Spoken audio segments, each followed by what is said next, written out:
Mesdames et messieurs, chers téléspectateurs de Congo Web Télévision, bienvenue à votre émission Horizon USA.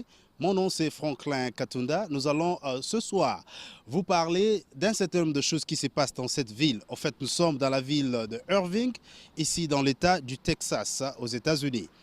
Nous allons vous convier de suivre trois éléments d'information que nous aurons pour vous. Et le premier élément serait donc la présentation d'un membre de l'élite de la diaspora congolaise ici au Texas que vous allez suivre, vous allez découvrir dans quelques minutes qui suivent. Et aussi, nous allons parler des événements qui prendront place dans votre communauté ici au Texas. On parlera de la vie des Congolais, les innovations qu'ils font. Et nous allons parler aussi de difficultés, des choses qu'ils endurent, mais aussi comment est-ce que la communauté en tant qu'une entité regroupe tous ces Congolais sous un même toit. Et en fin de compte, nous parlerons des grands événements qui s'annoncent ici à Dallas, où il y aura des grandes rencontres et des festivités qui vont effectivement commémorer l'anniversaire de l'indépendance de la République démocratique du Congo. Sans plus tarder, je vais vous convier à l'intérieur de cet hôtel, le Omni Mandalay ici à Irving, où nous allons déjà découvrir la première personnalité pour cette émission. Merci beaucoup. All right, mesdames et messieurs, merci de nous suivre. Nous sommes donc là sur Congo Web Télévision. C'est l'émission Horizon USA, Franklin Katunda à la présentation. Nous sommes à l'hôtel Omni Mandalay ici à Irving, Texas. Et comme je vous disais, nous avons notre invité de ce soir, Monsieur Dominique Diomi. Bonsoir.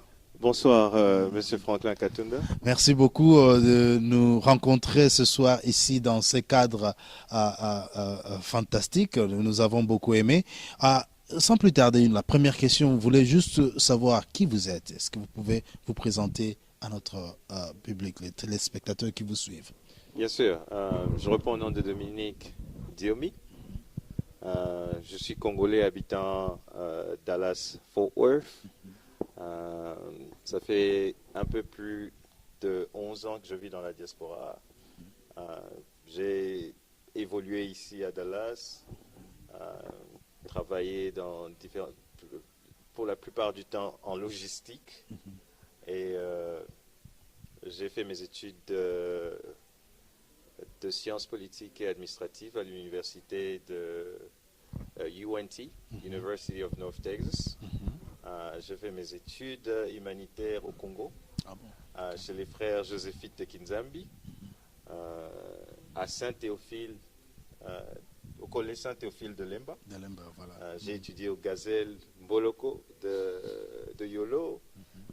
J'ai fait un petit parcours à Maloula.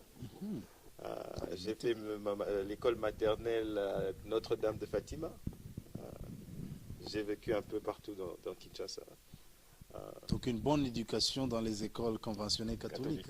Les écoles conventionnelles. je Comme vous remarque. pouvez l'imaginer, je crois qu'ils forment toujours l'élite du pays jusqu'à présent. C'est incontestable. Je les remercie pour la formation que j'ai reçue, qui m'a permis d'évoluer très bien ici aux États-Unis, me défendre l'éducation qu'ils m'ont donnée. Maintenant, je me retrouve à la tête de la communauté congolaise de Dallas-Fort Worth. Voilà. Depuis quelle année?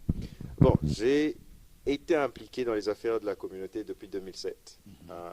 À ma part, mon implication avec la communauté congolaise de Dallas, j'ai aussi travaillé avec d'autres organisations non gouvernementales, américaines comme congolaises. J'ai été impliqué dans beaucoup d'actions au Congo, par exemple avec Voice of the Congo, qui était une organisation que nous avons fondée en 2007. Nous avons fait des fundraising, nous avons envoyé de l'argent aux mamans de Panzi. Voilà. Avec Congo Restoration, nous avons pu avoir notre première orphelinat à Bidega. Bidega, c'est dans quelle province encore? C'est dans le Nord Kivu. Dans le Nord Kivu. Et l'hôpital Panzi, pour ceux qui nous suivent? Toujours dans les mêmes... dans les environs. Dans les environs, oui. Nous avons C'est l'hôpital qui soignait les mamans Oui, qui c'est étaient l'hôpital qui soignait les mamans, violées. l'hôpital dirigé par Docteur Dr Mukwege. Mukwege, Mhm. que je salue en passant. Voilà. Euh, Nous avons été impliqués dans tout cela. Nous avons été impliqués avec Falling Whistles. Mhm. Nous avons fait beaucoup de fundraising. Nous avons supporté des actions au Congo. En même temps que j'étais en train de travailler avec la communauté, que j'ai premièrement joint à travers la commission électorale. Voilà. Ensuite, sous le président là-bas, j'étais vice-secrétaire général et je suis passé à secrétaire général. J'ai servi comme secrétaire général sous le président Hubert Mwandou Voilà. et j'ai servi comme vice-président. Et ensuite, je me suis présenté aux élections en 2015 et avec l'aide de beaucoup de personnes, nous avons pu convaincre et nous avons été élus à ce poste de président de la communauté congolaise de Dallas. Voilà, mesdames et messieurs, c'est juste depuis 2015 qu'il est président de la communauté congolaise de Dallas. Ça fait moins d'une année qu'ils sont en train de travailler avec une nouvelle vision, avec une nouvelle orientation de choses. J'aimerais effectivement, par rapport à votre nouvelle responsabilité, vous poser la question, qu'est-ce qui vous donne cette, je dirais, cette aisance de pouvoir travailler au milieu d'une multitude de gens? Vous avez beaucoup. La communauté a combien de personnes environ? Il y a quelques milliers. À ce point, je ne peux pas encore vous donner le nombre de membres que nous avons, Oui. mais nous avons lancé un website, Congo, www.congodfw.com, où nous sommes en train de faire un recensement de membres pour arriver à identifier à combien nous sommes ici et pouvoir planifier un peu mieux en sachant combien de personnes au fait nous avons à diriger. Mais je peux vous dire que ce chiffre environne des milliers, plus de 5000, je pourrais dire. Vous m'avez aussi posé la question de savoir qu'est-ce qui me permet de... Voilà, de diriger tout ce monde. Oui, d'abord, il y a la force de la vision. J'ai une certaine vision des choses depuis que je suis enfant, de ce que la diaspora devrait faire. Si je peux vous donner juste une petite anecdote, quand j'étais enfant au pays, j'avais l'habitude d'aller dans les carrefours et passer mon temps dans les parlements debout. Ah, le Parlement debout. Parlement debout. Je salue suis familier. tous mes vieux du Parlement debout parce que j'ai été aussi formé par eux. Alors, je me souviens qu'une fois, je suis allé à un Parlement debout et il y avait des vieux qui parlaient, il y avait des gens qui disaient il y a les Français qui viendront, ça c'était dans les années 90, 90. 90, il y a les Français qui viendront nous aider à redresser le pays. Il y a les Américains qui viendront. Il y a Les les Belges. Chinois et les Belges, et ainsi de suite. Et dans ma petite tête à l'époque, ça ne rimait à rien. Parce que je me disais, nous avons connu l'esclavage par, nous avons connu le néocolonisme par, et pourquoi ces gens viendront nous aider. Mais il y a un vieux qui dira, oh, il y a un groupe de Congolais qui se trouve quelque part dans le monde en train de s'organiser, qui un jour reviendront sur ces terres et aider à redresser le Congo. Et pour moi, dans ma petite tête, c'était la piste de solution la plus plausible. Et quand je suis venu aux États-Unis, quelques années plus tard, je me suis rendu compte qu'il y avait un groupe de gens qui essayaient de s'organiser. Je me suis dit, Eureka, j'ai trouvé, voilà le groupe de personnes qui doivent s'organiser dans le vieux, au Parlement debout, parler. Voilà ces gens qui sont en train de s'organiser. Et j'ai vu qu'il y avait d'autres structures à travers les États-Unis, à travers le monde, en train de s'organiser, malgré les petits problèmes, les difficultés qu'ils avaient. Mais je me disais, voilà le commencement, voilà où je dois m'appliquer pour travailler. Et ce qui me permet à le faire, c'est, d'abord, je disais la force de la vision. J'ai cette vision de ce que la communauté devrait faire, aider ses membres à s'intégrer. Mais aussi, j'étais un regard rétrospectif, c'est-à-dire le pays d'où nous venons, que nous devons essayer d'aider de toutes les manières que nous pouvons. Voilà.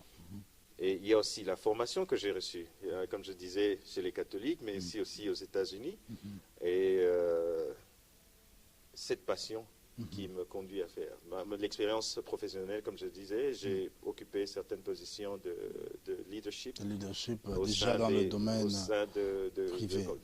des compagnies privées ici, où j'ai eu à diriger plus de 100 personnes, avec la diversité qu'il y a en termes d'âge, en termes de nationalité, en termes d'esprit ou de réflexion. Voilà. Je crois que cela m'a préparé à faire face aux tâches de la communauté congolaise. Ok, donc on dirait qu'avec les Congolais de Dallas, ce n'est pas vraiment quelque chose de nouveau. Non, non, non. Vous êtes habitué à le Et puis il faire. faut souligner que j'ai près de 10 ans de service public.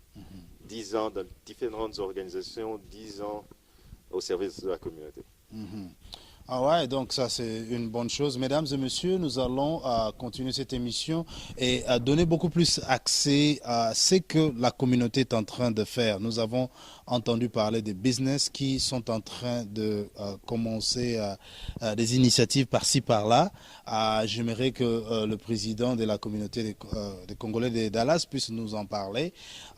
Effectivement, j'ai entendu un cri, un slogan, consommons congolais. Et ici, nous sommes au Texas. Je marche dans la rue, je vois, il y a une boutique d'un Chinois, il y a un Vietnamien ici, il y a un Ghanéen ici, puis un Nigérien, puis un Congolais. Et quand vous me dites consommons congolais, qu'est-ce que cela veut dire? C'est un slogan qui nous permet de rediriger les ressources de notre communauté vers le pool ou l'économie, notre économie locale congolaise. Donc, si je peux vous donner un aperçu de nos estimations du PIB de notre communauté, c'est que nous pouvons dire qu'une famille produit à peu près les environs 30 000 dollars par an. Ce soit, il y en a qui en font plus, il y en a qui en font moins. Mais nous avons une estimation d'à peu près 5 000 familles dans la région de Dallas-Fort Worth. Et si vous multipliez les 30 000 par 50 000, ça nous donne à peu près 150 millions de dollars par an.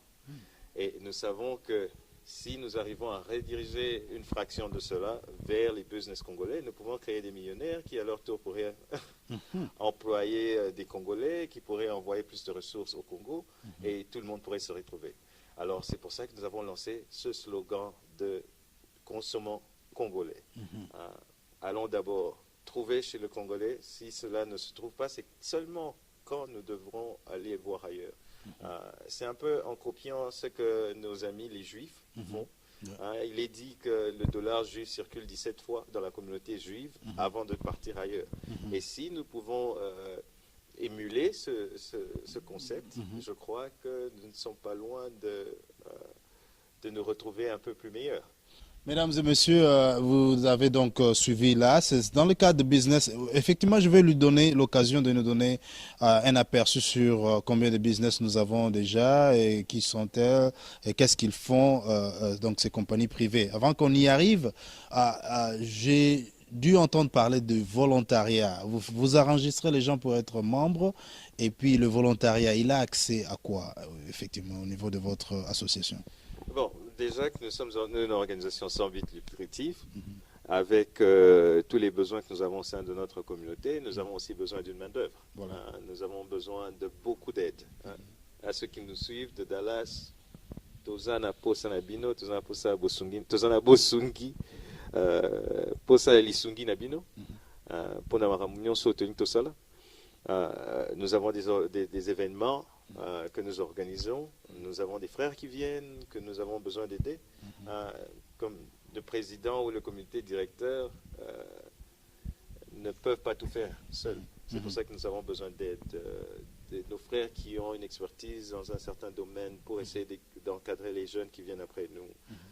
Nous avons besoin d'aide pour des événements comme celui que nous sommes en train d'organiser, les festivités pour le 30 juin, où nous avons pratiquement 15 communautés qui viennent de 15 différentes villes pour venir avoir une communion fraternelle avec ceux de Dallas, Fort Worth.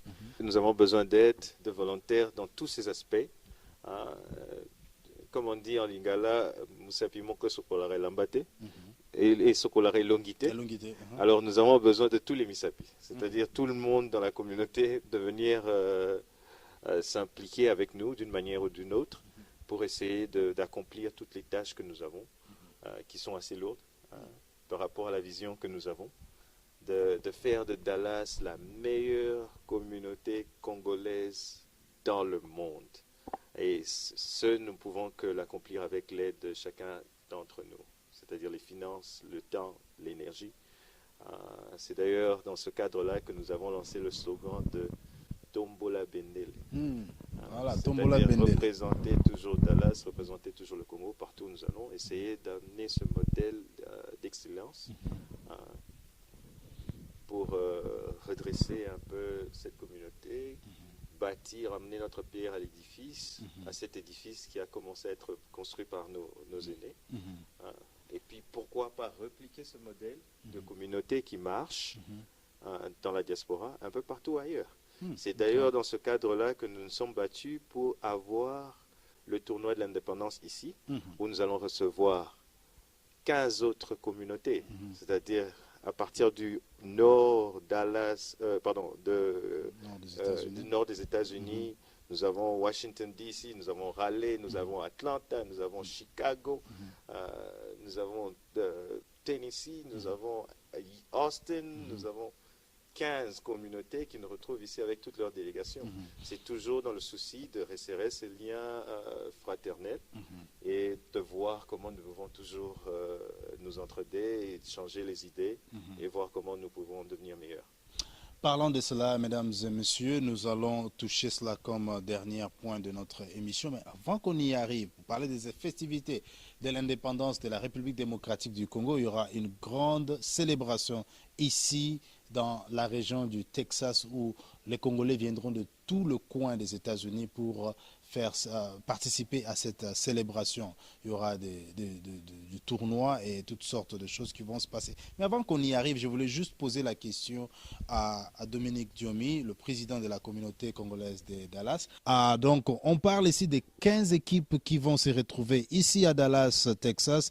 On parle de plus de, je ne sais pas moi, 17 terrains de football qui se retrouvent quelque part, des matchs qui vont se passer l'un après l'autre ou peut-être au même moment, des événements pour la célébration de l'indépendance de la République démocratique du Congo. Je vais demander au président Diomi de nous dire exactement qu'est-ce qui va se passer pendant ces 2 jours-là, le 2 juillet et le 3 juillet 2016. Nous avons d'abord, le 2 juillet, nous avons match. Voilà. Nous aurons, chaque équipe jouera au moins 3 matchs. 3 matchs. Le même jour? Le même jour, et nous allons utiliser 4 différents terrains dans un complexe sportif qui en comporte 17, qui sera à Fort Worth. Le deuxième jour, nous allons avoir les phases la phase finale de ce tournoi où nous allons avoir une demi-finale et éventuellement la finale. Je souhaite la bonne chance à toutes les équipes qui viendront à Dallas, malgré que je sais que notre équipe locale s'est préparée d'arrache-pied. Vous pensez que c'est la meilleure? Et qu'il y a beaucoup de chances, que la coupe reste ici à Dallas. Mais bonne chance à tout le monde. Okay. Parce qu'il faut faire preuve de fair play. Mais nous les attendons tous ici à Dallas, qui viennent, qui soient la bienvenue. Nous allons avoir une communion fraternelle exceptionnelle. Mais nous avons aussi des festivités qui se passent à chaque soirée de ces événements. C'est-à-dire le 2, il y a une soirée. Et le 3, il y aura un gala organisé par la communauté. Qui comportera la remise de prix, de médailles et de la coupe.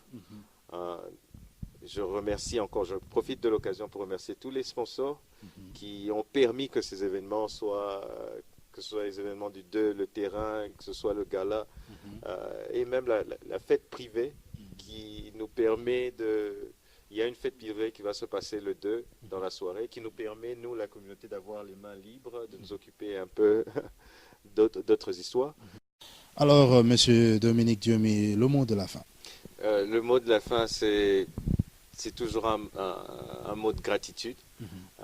Merci à tous les membres de mon équipe, ceux avec qui je travaille, tous les membres de ma communauté qui sont en train de soutenir le travail que nous sommes en train de faire, les pasteurs, ma propre famille, mon Seigneur Jésus-Christ aussi, pour le don de la vie, l'énergie qu'il nous donne, qui renouvelle chaque jour. Et je voudrais aussi remercier tous les membres des autres communautés qui sont en train de participer pour faire que l'événement de Dallas soit un succès. Parce que nous avons eu des réunions depuis le mois de janvier. Ils sont venus ici, nous avons inspecté les lieux. Nous avons continué le travail même à distance. Ouais. Je leur remercie pour cela. Je salue tous les Congolais de Dallas, Fort Worth, tous les Congolais des États-Unis, tous les Congolais de la diaspora et tous les Congolais du monde. Je vous salue. Plein de bonnes choses. All right. Merci beaucoup. Voilà donc, mes amis téléspectateurs sur Congo Web Télévision. Nous sommes donc ici à Mandalay, à Omni Mandalay, ici à Irving, Texas. Nous continuons cette émission que nous avions commencée. Le deuxième invité est ici parmi nous, Monsieur Patrick Tangelo. Je vais lui donner la parole pour nous donner un peu l'aperçu de ce qui va se passer ici à Dallas. Oui, merci beaucoup, mon cher ami Franklin. C'est une opportunité qui nous est présentée aujourd'hui d'organiser des événements culturels dans le cadre de l'indépendance, des festivités de l'indépendance. Je salue la vision du comité organisateur pour l'ensemble de l'organisation des matchs et des festivités. Ça demande beaucoup d'énergie, ça demande beaucoup de courage pour faire des événements aussi grands que ça. Et effectivement, quand nous nous rencontrons dans ce genre d'occasion, nous organisons des événements culturels. Et donc, pour ce qui va se passer ce week-end-là, le vendredi 1er juillet, c'est la journée où les équipes vont arriver à Dallas. Alors, lorsqu'ils vont arriver à Dallas, il y a aussi des visiteurs qui vont arriver. Donc ce vendredi soir-là, comme certains ont pu le constater par l'Internet, par Facebook, Twitter et d'autres médias sociaux, il y a eu l'ouverture de restaurants congolais ici à Dallas. Donc le vendredi soir, les restaurants congolais vont accueillir les visiteurs. Disons accueillir, c'est-à-dire que c'est l'opportunité donnée aux visiteurs d'aller consommer congolais. Puisque les 2 soirées qui suivront, il y aura des soirées organisées ailleurs. Donc, pour le vendredi, l'arrivée des équipes et des visiteurs des autres villes, donc ils sont conviés à aller visiter les restaurants. Ensuite, le samedi soir, c'est-à-dire le samedi 2, il y a une soirée qui est organisée ici à Irving. Cette soirée est organisée dans le cadre du rassemblement un peu de tous ceux qui seront là. Et c'est un prélude à la grande soirée, la soirée gala. Donc la soirée de samedi, elle est tout simplement casual, comme on peut dire. Et il n'y a pas de formalité. Okay. Et ensuite, nous arrivons donc à la soirée du dimanche, qui est la grande soirée, la grande finale. Donc, après la finale du tournoi de football. Et vous pensez que le tournoi de football s'arrête vers quelle heure? Disons qu'on a essayé de coordonner avec les équipes pour que le match final se termine au plus tard à 19h. Okay. Pour permettre aux gens d'aller se changer, d'aller se rafraîchir et de revenir pour que la soirée commence à 21h. Bon, il y a des gens qui ne seront pas nécessairement au terrain, mais qui viendront directement de chez eux. Et donc, je crois que dans le passé, vous avez pu voir notre façon de travailler avec ma maison de production, Zamunda Production, ainsi que les autres maisons qui sont impliquées dans l'organisation. Vous avez pu voir que dans toutes les organisations que nous avons faites, nous commencions toujours à temps. Donc, ça, c'est un domaine dans lequel on essaie de mettre un peu de discipline, pas un peu, mais beaucoup de discipline. Donc, si nous disons 9h, à 9h, tout sera prêt.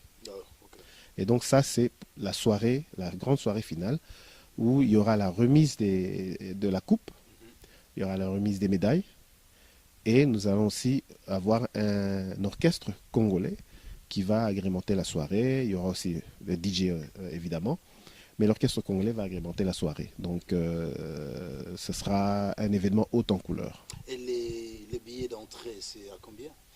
Les billets d'entrée pour la soirée pour les 2 soirées sont à $20 par personne. Voilà, $20 par personne. Oui. Et il y a aussi l'opportunité pour des billets VIP. Alors, les informations sont sur la page Facebook et sur la page de la communauté congolaise. Donc, les numéros à appeler sont aussi là-dessus. Nous n'allons pas trop nous attarder dessus, mais les informations sont sur le website de la communauté à un moment, quoi.